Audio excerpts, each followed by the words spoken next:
Welcome to Building the Future, hosted by Kevin Horick. With millions of listeners a month, Building the Future has quickly become one of the fastest rising programs, with a focus on interviewing startups, entrepreneurs, investors, CEOs, and more. The radio and TV show airs in 15 markets across the globe, including Silicon Valley. For full showtimes, past episodes, or to sponsor the show, please visit buildingthefutureshow.com.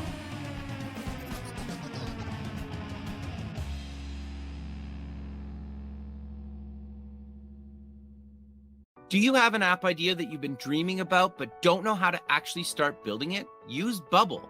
I've been using Bubble for a number of years now. It's an extremely powerful no-code platform that enables you to build, launch, and scale real products without investing thousands of dollars on engineers, designers, or spending time trying to code it yourself.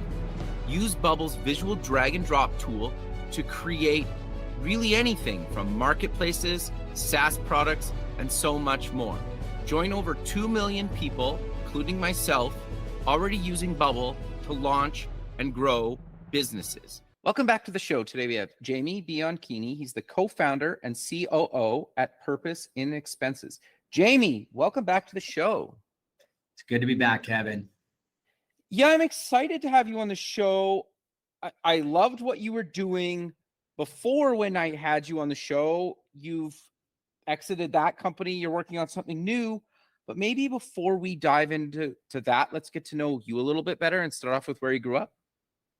I grew up in the Bay Area in San Francisco in a small town called Burlingame. Very cool. Okay. So walk us through, you went to school. What did you take and why? I studied entrepreneurship at University of Southern California Entrepreneur Program. I've always been an entrepreneur all my life and really wanted that to be where I was going to take my life building things and still doing it to this day. What got you passionate about that at such an early age?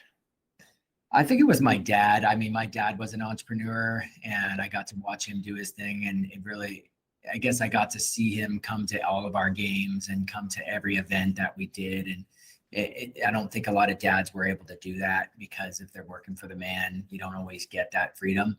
So I think I always was a bit of a freedom guy, freedom junkie, being able to make my own hours and to write my own destiny. No, I 100% agree. It's interesting now that I've been just kind of doing my own thing the last number of years. It's cool that, you can take off a couple hours early to go to something or, whatever, right? Just because of that freedom. And I love that as well. Definitely. So you have a really interesting kind of journey and career. Do you maybe want to walk us through that, some highlights along the way? Let's talk about Ludella and then what you're doing now. Sure. I mean, my journey was, coming out of this entrepreneur program from USC. I ended up winning Best Business Plan. I had a bit of a chip on my shoulder, to be honest, and thought I could just go and just tackle the world and start making millions and proving myself, and had a bit of a big ego and went out and made a bunch of mistakes. I was just trying to make money and realized I was really out of alignment. I didn't really know what was going on. I just knew that I destroyed my health, a bunch of relationships, and ended up going bankrupt at 28 because I was just doing a bunch of stuff that wasn't really who I was and what I really truly wanted. And when I went through that bankruptcy and a bunch of losses, and personally as well, I reflected back and said, I just want to live a life of purpose and meaning, and decided to ride my bike around the world for peace. And started saving money to do a trip called Peace Peddlers, where we rode a tandem bike on the front seat and invited strangers on the back seat to reduce unjust fears and create more peace in the world. And on that trip was 8 years, 81 countries, was where a couple of things happened. One was I was in a candle fire and invented the product, which is the world's first technology-enabled real flame candle. So when I finished that trip, I was able to start that venture, build it, and then sell it in 2019. But another thing that happened on that trip, which kind of leads me over, I just decided to dedicate myself to purpose and impact. And that trip was really, seeing so many people come for 8 years that came in my most vulnerable state of being on a bike and helping me over and over and over, year after year. I just decided, I'm going to do my best to give back as part of the way I conduct business. So I've been a big fan of the B Corp movement and the 1% for the planet movement. And it's just really the purpose-led business as a force for good mentality and movement, which is sweeping the nation and the world right now, which is exciting. So this next venture was also that is called PI, Purpose and Expenses, as you alluded to at the beginning. Purpose and expenses is what it says. Like, we're extracting impact and purpose from the operating expenses that every business has. And that founding story of how we came up with it was from the trip. Was I was trying to find funding for my impact that I was trying to make with peace peddlers, right? I had a theory of change, and I was approaching companies saying, give me money, because please donate to me in my cause and what I'm trying to do with peace peddlers. And people gave me a lot of in-kind gear, like bikes and gear and helmets and all sorts of things like that. I had everything I needed to do a trip around the world except cash. I just couldn't find cash. I was competing against all these other nonprofits that were more established with 501c3 status, which we didn't have. And I was starting to get kind of nervous. I approached one company, a technology company called Asiva, who said, we want to support you. Our whole team wants to support this mission, this expedition, but come back to us with another idea besides writing you a check. Like, we can't write you a check. Our budget's tapped. Come back to us with another idea and we'll consider it. So I went out and just got innovative. I had to innovate in the world of philanthropy, innovate in the world of impact, and came back to them with an idea. And I said, look, I know you're writing checks every month, month after month, year after year, to technology providers that you need to spend money for to run your business. That's internet, that's phones, that's conferencing, software, all these different things that companies have to have. Those are operating expenses that if you don't pay them, your business doesn't exist. So they're fixed and they're consistent. So I said, if you allow me to be the partner or broker of record on the renewal of these contracts, those providers like Verizon will pay me while I'm traveling on the bike, and you don't have to write the check. If they write the check and the cost stays the same, what do you think? And he's like, that's a no-brainer. Why wouldn't I do that? We're in. So they became this sponsor with a very innovative way of providing us support for the vision that we had of creating more peace through this bike trip around the world. But we received checks every month, month after month, year after year from Verizon because this company needed to pay it. Well, that company scaled from about a couple dozen employees to several hundreds of employees while I was traveling on the bike. And as they did, they needed more phones, more service, more internet, more connectivity, more conferencing. And their bill grew longer, and my commission, what I was earning, grew longer. And I was able to use excess revenue from that to start a couple of schools for AIDS orphans and the needy in Uganda and Rwanda, start a well, bring a freshwater service to Bolivia, bring malaria medication out to remote villages, and do all these things because I had sustainable source of income to fund my project that got me through some tough times. So when COVID hit in 2020 and I had sold my last venture, I was thinking back to that. I wrote a book on this. I was redoing the book, and I thought back to like, wow, I funded this project with expenses. Why don't we create a business out of it? So we started doing it in 2020. We did the pilot from 2020 and 2021 with a purpose-driven company, and started to look at their expenses to broker them in the same way we did for the bike trip, but for a modern day company in 2021, 2022, now 2023. We are going in, and for almost 1,000 different technology vendors and communication vendors, from Google to Microsoft to Verizon to T-Mobile, AWS, Google Cloud, all these big ones, and all the way down to the small point solutions and different things like that, security and even payment gateways. We can look at those expenses, arrange them with our model and what we do to generate recurring donations as a percentage of expenses. And that is our model that we're building with Purpose and Expenses. Very cool. So I want to back up for a second. So when you initially did this, how did you know it was going to work, or how did you pitch the idea, or was this already kind of happening with other companies?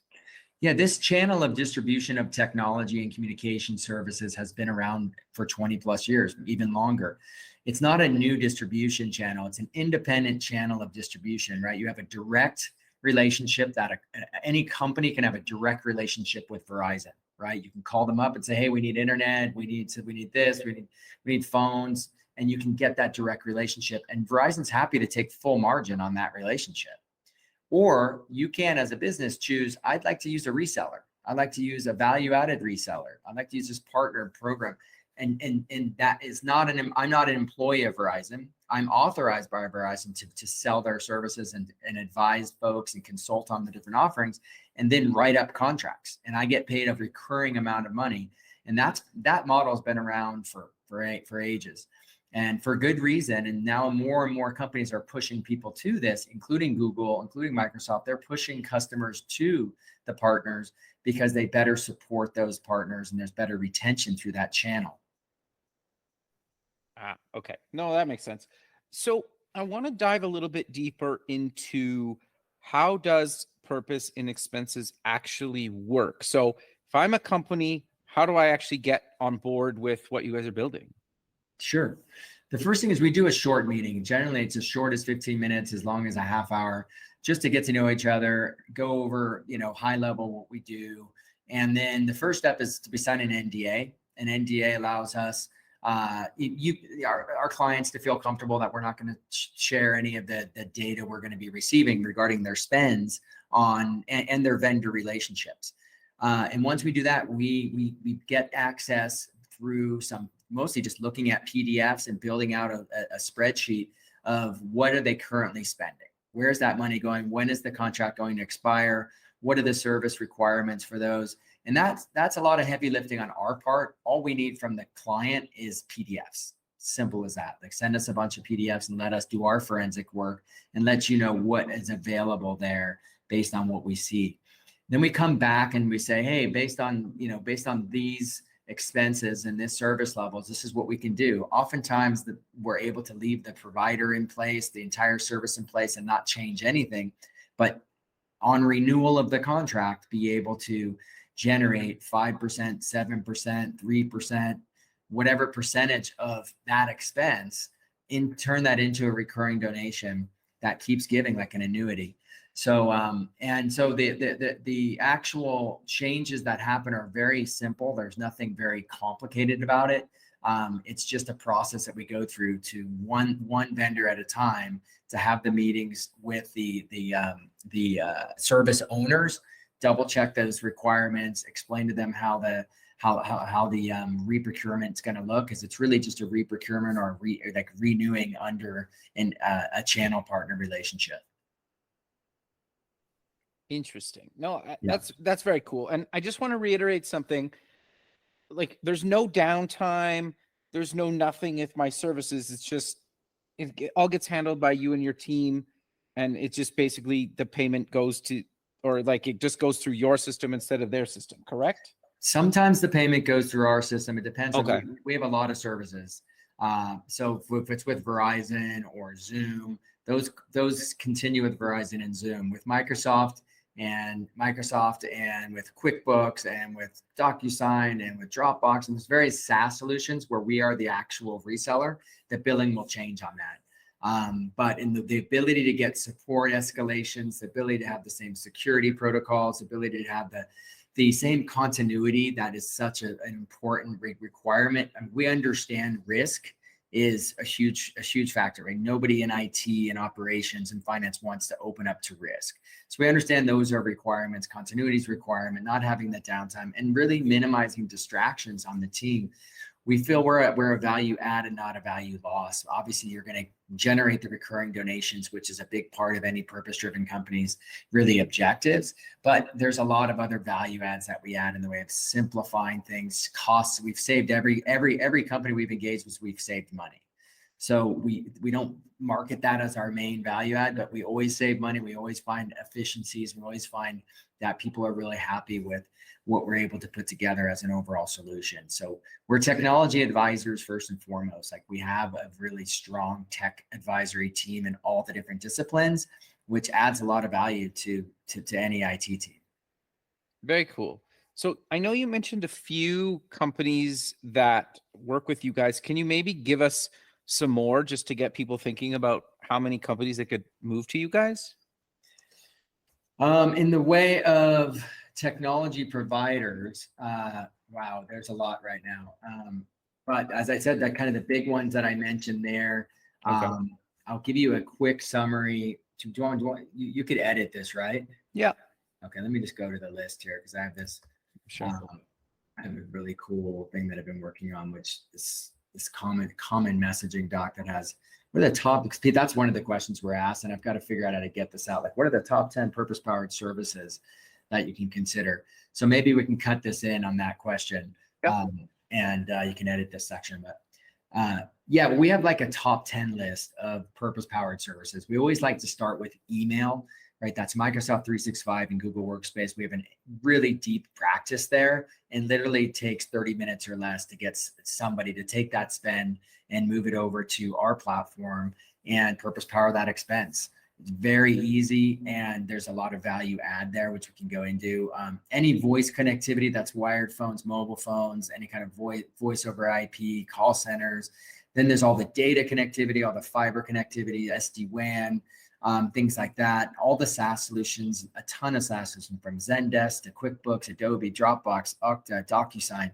All those SaaS solutions, you can move those over on our platform and generate recurring donations from those spends. Security, all the Malwarebytes and Mimecast and Fortinet and Barracuda, all those things like that. Of course, public cloud is a huge one. That's all the AWS, Google Cloud, Azure. And then credit card payments is a big one. Like, people transact so many payments with Stripe online, or they're using point of sale with different providers. We can always save those providers money, save those companies monies 100% of the time. And at the same time, create a recurring donation from every transaction that happens, which is powerful. And that includes integrated payments into ERPs like SAP and Oracle, and things like that, websites, e-commerce. And then the last practice, which is really interesting in the United States, is energy. That's gas and electric in deregulated markets. Really exciting opportunities that exist for a company. Every time they turn their light switch on, they can be generating a donation, because those are deregulated. We make recurring commissions, turn those into recurring donations. So those are kind of the top 10 services people can think about. There's a lot. There's a lot that you can do. And if somebody takes time to engage and really share their expenses with us and go into that NDA and open the kimono a little bit under the state of trust, there's a lot that we can find. And if we're not partners with a particular vendor, we can oftentimes reach out to them. We just did this with a tech company called Snowflake, which somebody said, well, we're going to be looking to sign a big Snowflake contract. Well, I said, well, before you sign the Snowflake contract, let me become a partner, and we'll sign that Snowflake contract with us. Right. So I became a Snowflake contract partner. Awesome. And so it's that easy. It's really not hard. Same thing with, there's another company that's a lot of people know that does this kind of podcast work called Riverside FM. So Riverside does these kind of podcasts and video podcasts. And I became a partner with them for someone who had that requirement, or it's on their budget, right? It's on their roadmap. Somebody's looking at an ERP. Let me know what ERPs you're looking at. I can partner with the ERPs. So it doesn't really end. It's a matter of conscious procurement, making a decision to optimize your business's resources, all of them, not just your profits and not just your profitability and slices of pie from your profit, but look at all of the resources inside your business. And expenses in your vendor list are resources, right? Those people work for you. You pay them, they work for you. You should be able to milk the most out of them and align them with your deepest values and purpose. And so we give that's really all we do. We don't sell anything. Everything that a company's already had, they already have, or they're gonna get anyways, with or without us. We're really there as a source to redirect available capital from those decisions that they need to make to run the business. Very cool. So I'm curious, because there's obviously, it sounds like basically majority of big companies and brands that people have heard of, you either have a relationship where it's not really that hard to get one. It doesn't really cost, well, it doesn't cost any more money than they're already paying. And you alluded to, like, you could probably even save them some money just as you're going through. So I think for a lot of companies, it's really a no-brainer, right? And you've been getting a ton of traction and growth and momentum, but walk us through that feeling, because and what advice do you give to people to actually get that? Because we both know, as we've done multiple startups, sometimes it works really, really well, and other times you're shutting them down. Yeah, this has been a long road, to be honest. I mean, we were used to be called Profit and Purpose back in 2020, and I was doing this a bit part-time after selling the last business, but I got shot down a lot. I mean, people just didn't get it. They thought it was kind of, they didn't understand it. They didn't trust me because we didn't have any clients. You know, when you don't have clients, it's hard to get that credibility. And, you know, people just don't get it, and they don't understand, really digest the value proposition. They think it's a no-brainer, but it's not on fire. It's not one of those like critical things. So people say, yeah, it sounds really interesting. Call me in 5 months. Yeah, it sounds really interesting. We'll look this as a Q3 thing. Like, reach out to me then. So because it's really not critical, and the amount realistically that we're donating is really not a lot relative to what a big company who's purpose-driven already donates, right? A large enterprise is donating millions of dollars, and we come in and offer to usually donate tens of thousands, which is a lot considering it came from nowhere. Yeah. It's great, but it's still, they see it as work, risk, another project. And so no matter what, I think we all bring out to the world with our ventures, and for trying to build something innovative and build the future like this show, right? We're going to run into challenges. It's just hard. And this has been hard, and it still is hard because I have new challenges as we go up to bigger companies in the way of getting all the way to the point that we have a lot of buy-in, and then hitting a bunch of sticky stuff and hitting a bunch of no callbacks and ghosting. And it sucks. Being ghosted sucks when you think you're making progress and the guy you're supposed to be moving forward with doesn't call you back. And so it hasn't been toy, but I think it's a numbers game. You got to just keep going out and believing in our vision. Like we believe in we have a vision to create a $10 million recurring donation stream by 2030. It's a very clear kind of milestone goal. So we just back up from that and say, we don't know exactly what the steps are to get there, but we know we need to find champion case studies is our main focus right now. So like, talking to Dr. Bronner's last week, talking to Keen Footwear, talking to bigger and bigger companies that people know and trust and that are bigger. They're going to be bigger donations, bigger case studies to demonstrate that this thing at scale can create major impacts, similar to 1% for the Planet and B Corp. These movements that once people came together as a community, it creates a measurable impact. No, that makes a lot of sense. So I'm curious though, because you've been through this, and it even took you, a couple years of iteration and trying probably different wording and messaging and all that to start getting people on board.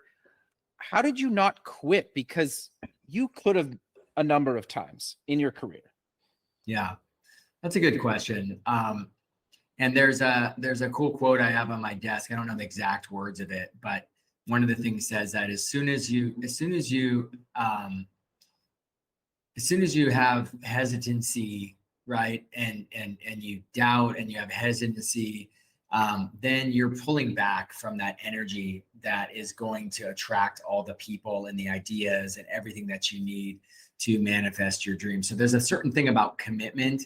And for me, I just said, I'm going to commit to do this. I did the same thing with Peace Peddlers. Like, I didn't know how I was going to manifest coming from bankrupt all the way to manifesting a trip around the world with full 40 sponsors and make the whole funding happen. But I said I was going to do it. And there's something about saying you're going to do it and just committing that you're going to find a way. It's the same thing with Ludella, the candle company. I didn't know how I was going to create the blend fire and electronics together and raise $2 million. But I said, I'm going to do it. So I think that's been my secret sauce is been like, I see what I want to build and I put my blinders on and just keep going. And I know that there's going to be things that are going to be hard. And I just look at it all like opportunities to grow and part of the process. And like, that's a big obstacle. That's a part of the process for me to learn and grow. And instead of looking at it as one of the reasons, another new reason why I should quit. Because there's going to be a bunch of obstacles. And if you add them all up one by one, you could just be in the back of your mind saying, there's another reason why I shouldn't do this. There's another reason why I should probably not think about doing something else. Maybe I should look for a backup plan now. Maybe I should start applying, get my resume, polished up. And you look for all these reasons to just stop. And as soon as you do that, it stops all the good energy that I believe the universe or the energy of God or source energy, whatever you want to call this big force that is there for us when we believe in something, especially if it's something that is noble and is good and is right and that the world needs to experience. So building the future, the people on this show, I'm sure, like they've said, the world needs to have this. This is the wrong model. This is the wrong way it's been done. We need to do it this other way. And doing it that other way and creating something that is that other way is hard. There's just no way around it. It's just hard. And it's, I think going into it saying, this is going to be hard. Like you're going to go and climb a mountain, you're going to do something hard. You just know it's going to be hard. So you're expecting it to be hard. I think that's another kind of key. Yeah, no, I actually think that's really good advice. I think that's the hardest thing to overcome in yourself, I think, is just when your back is against the wall and you really have no other option. It's kind of like sink or swim, really, right? And you need to make that call. And it's not for everybody. I agree. And the bottom line is, in my experience, I think going that far and going so deep into it, and if for some reason you were to fail going that hard into it, you're gonna fall into something awesome because you gave it your all and you went in with everything, and then there's no chance of regret. If you were to close something down too soon, not really give it your all. I mean, I did sell Ludella. Some people say I sold Ludella a little too soon, that I sold that company, but at the same time, in market situations where, or in a situation where your health and your relationships become screwy, then that's the time where I think sometimes it can become a reason to shut something down. Like I had 3 kids with Ludella. I was traveling to China all the time. I was raising money all over the country, and I was set to go raise an $8 million Series A. And it just was, when I got the offer to sell, it was like a way better option for my lifestyle, and I knew, but I was still able to see the product through by being with a company that was going to invest that money in to make the innovation be seen by anybody, right? And still be enjoyed. So Ludella candles can now be purchased, and they will be forever, as far as I'm concerned, because there's a big company behind it. So that's, sometimes when I don't know if that's quitting though, quitting versus exiting, or that can just depends the right time there. Yeah, but I also think too, it's really easy to tell somebody else that they should keep going when, if it just doesn't make sense in your case, right? Like if you're like, the pros don't outweigh the cons and you can get an exit and you're happy with it, it's really hard to tell somebody else that, because you don't know, like something could happen on the planet that could wipe out your business or make it way more successful. We have no idea, right? And when you made the call, it was the right call for you and your family at that time. Yeah, that's a good point. And I think most people have to get to that point where they realize. But yeah, I think that vision and determination to build something that's special and staying firm on that and visualizing it daily and being committed to it is probably the secret I can think of.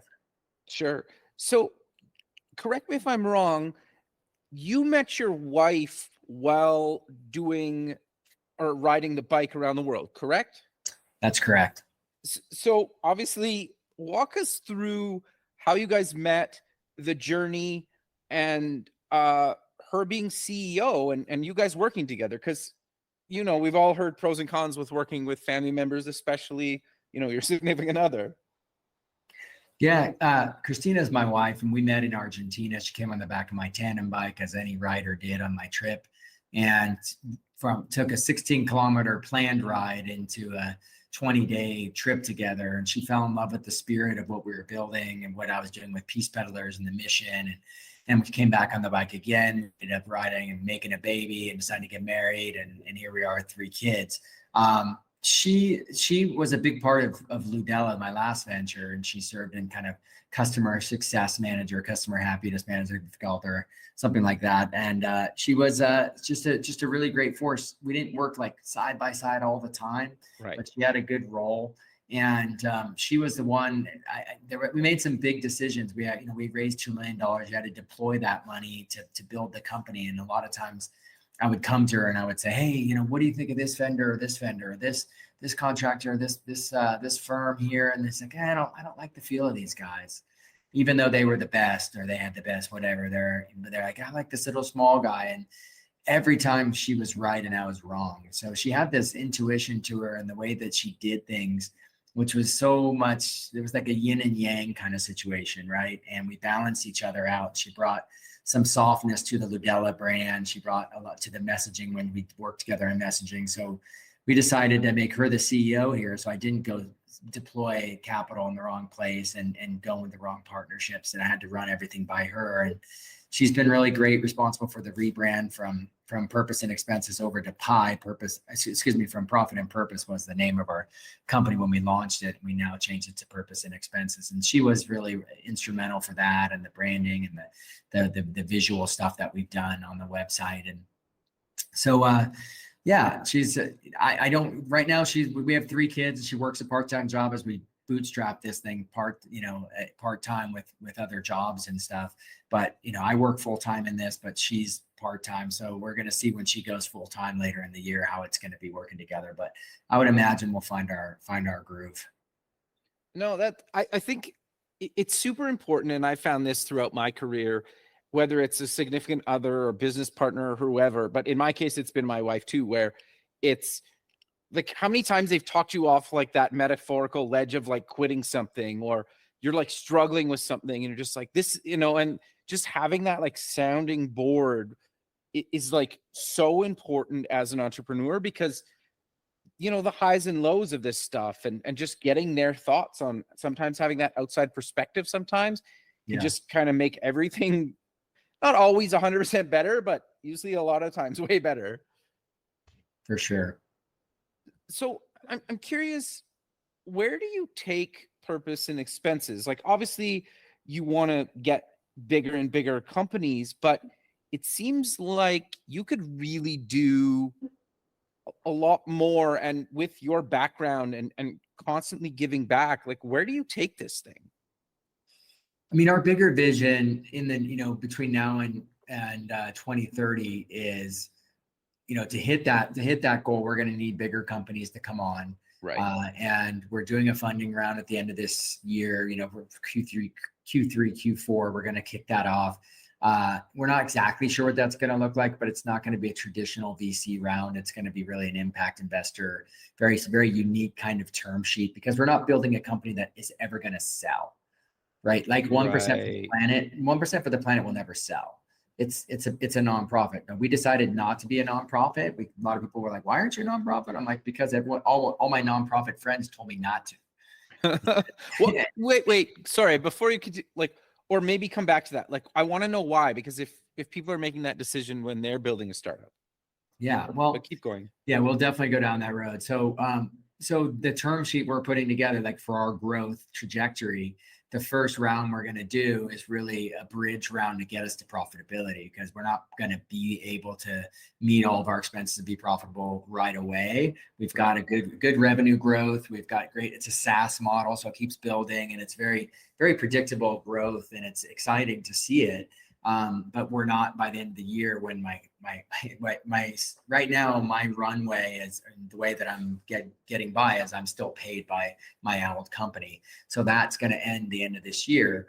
And when we move this forward, we'll need to have, all that operational expense and SG&A put into a real budget. So we're really just trying to get some runway with this next raise, get us to cash flow positive, and to prove the model out, get our efficiencies dialed in, and learn a lot about how to build an actual platform. And that's the next round of funding that I envision doing, is where we build a platform where we can, anybody, whether you hear it about on a podcast, you go to our website, it puts you in and you sign up on our platform for free, and you start just entering your information and uploading your documents and managing your tasks. And the tasks are in the workflows are automated, and it self-selects people that are serious or not serious, because the system itself does it all.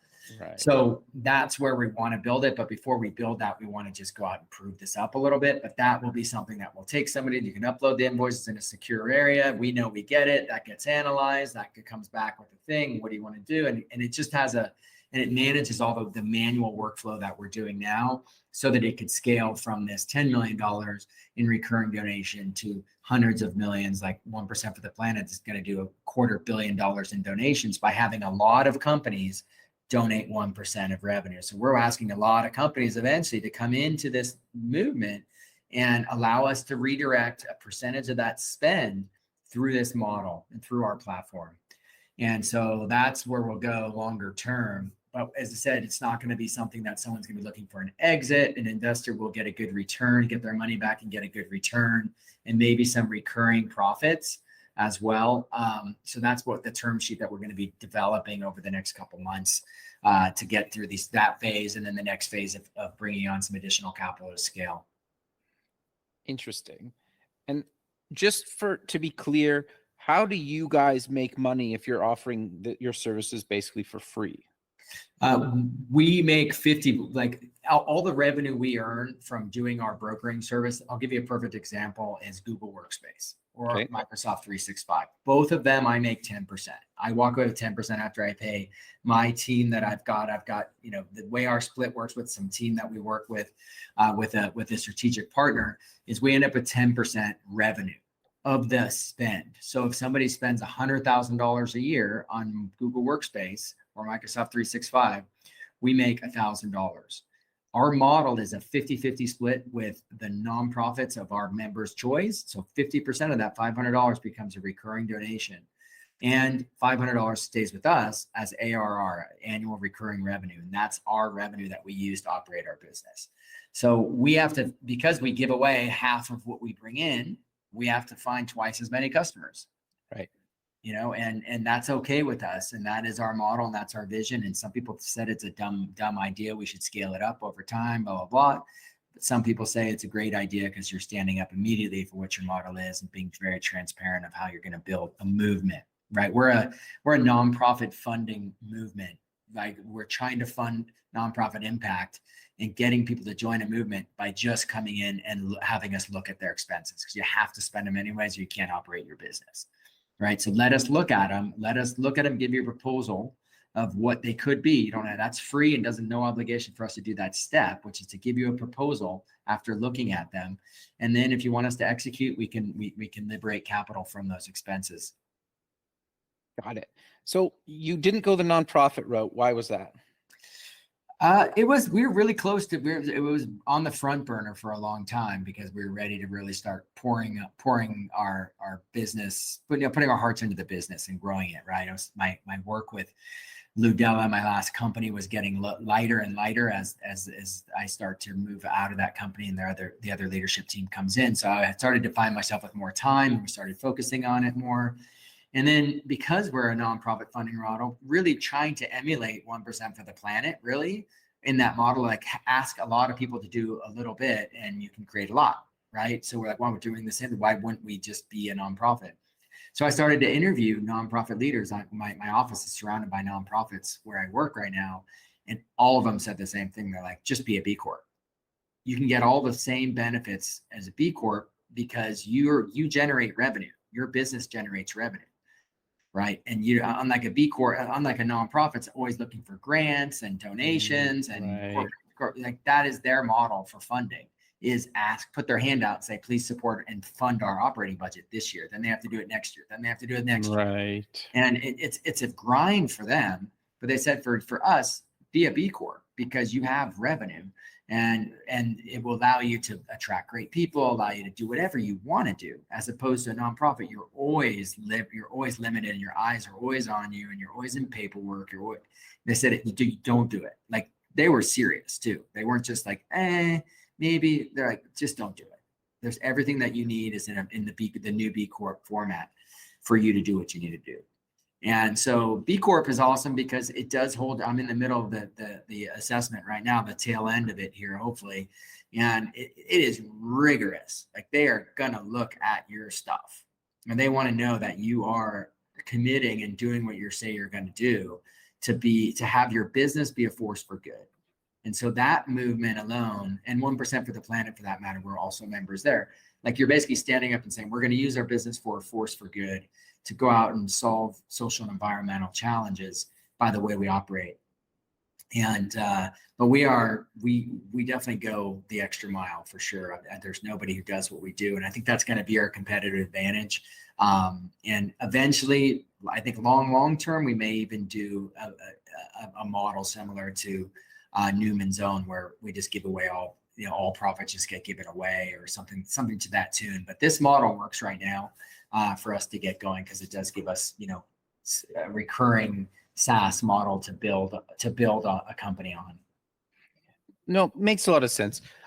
So I'm curious, because you seem to care obviously tremendously about, these causes. How did you, or what advice do you give to people to start a business around this? Because let's be honest, most people want to make the most amount of money possible with their business. But I think more and more people these days are actually saying, like, you know what, like at a certain point, I need to actually start giving back. And so what advice do you give to that? I would say definitely start with purpose. Start with what is that itching side of you that is saying this can be better. And whether it's environmental, whether it's something in social, whether it's something in equity, whether there's so many different areas where somebody feels like there needs to be progress here in that area, and that there's some way that they can envision making it that progress. And then that could be the burning kind of inside that you can look at to build something around that foundation. That's starting with the why of why you exist for a deeper reason. So one of our clients that's onboarding right now is a credit company, but they exist because they want to make good credit available to underserved communities that never knew the tools or the processes or the tricks or the systems that the kind of privileged whites were able to find to get a 700 score, an 800 score credit and buy a house or a car, right? So their deeper purpose is, how do we give this gift to people?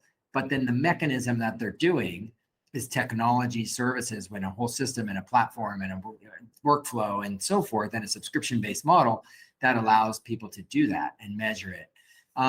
So like, what are you passionate about? And start with that why, and that what are you deeply passionate about, and then find a business around that.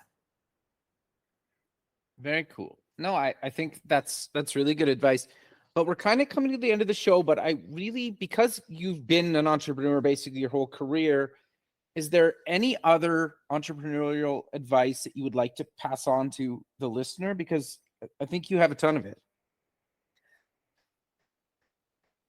I would say, if I did say earlier that entrepreneurship is hard, and we do know it's hard, and that's why not a lot of people do it. Quite frankly, there's a lot of fear in it, and a lot of folks that will tell you can't do it or you shouldn't do it, and that's not a wise idea to do it. And you got your family, you got your, and so I would say don't listen so much to the other people, especially if someone's been a more career focused person and working for others for a long time. I would say just go for it. And yeah, it's going to be hard, but I still think it's worth it. Building something, creating something that is yours, and building something innovative that is, a creation that you want is worth anything you have to go through. I mean, I think the growth that you get going through those things, and the amount of personal development that you get to go through is awesome. And I would just advise, just don't let your own voices in your head and the voices of those around you that are jealous that you're going to make the leap get in the way. Make the leap and go for it. And, get help. There's a lot of mentors out there. That's probably my other one. There's a lot of mentors out there. And there's a lot of people out there that love helping new entrepreneurs and first-time founders, and tap into those networks. They're all over the place. They're everywhere. So if you're going to do it, don't think you have to do it alone. Reach out to people, get support. Oh, I think that's really good advice. And you brought it up earlier, and I think I think as good advice is, your wife still works, right? Or part-time. And I think there's nothing wrong with starting a business and becoming an entrepreneur while working full-time, part-time, or doing something completely separate from building a business. Like, you read online, or in certain cases, people are like, it's all or nothing. It's like, if you can't be all or nothing, and you need to do it in the evenings or in the weekends or part-time, there's nothing wrong with that. And I don't know why that's so frowned upon with certain people. Yeah, definitely. I mean, we side hustled this thing while I was working full time for the company that I sold, and Christina ended up working for the school. And so we're working and hustling, and then having to do this on the off hours and nighttime and mornings and different things like that to make it work and test your theory. You know, there's a lot of things you can go out. There's so much testing mechanisms now to test ideas. There's so many cheap ways to test if something works or doesn't, that you can still keep your job and you make sure you pay your mortgage and your expenses without diving in right away. But there will come a point that you'll need to make that dive. And that's when you need to watch the demons in your own head and the demons of the other heads around you, and make that leap. No, I 100% agree with you. But how about we close the show with mentioning where people can get more information about Purpose and Expenses, and any other links you want to mention? Yeah, Purpose and Expenses is easy to spell and easy to remember. It's Purpose in Expenses. And I would say go there and check out some of the videos. There's a 2-minute video there, my wife and I telling you how it works again, and there's a booking link to book a time with me. We've had people find our website and just say, here's all the expenses that and they just send them to us and say, here's what I've got, and it just shows up in our box, and then we start the process. So wherever your trust level is or whatever your level is, but Purpose and Expenses is a great place to start. Very cool. Well, Jamie, I really appreciate you again taking the time to be on the show, and I look forward to keeping in touch with you, and have a good rest of your day, man. You too, Kevin. Talk to you soon. Thank you. Okay. Bye. Thanks for listening. Please visit our website at buildingthefutureshow.com to join the free community, sign up for our newsletter, or to sponsor the show. The music is done by Electric Mantra. You can check him out at electricmantra.com, and keep building the future.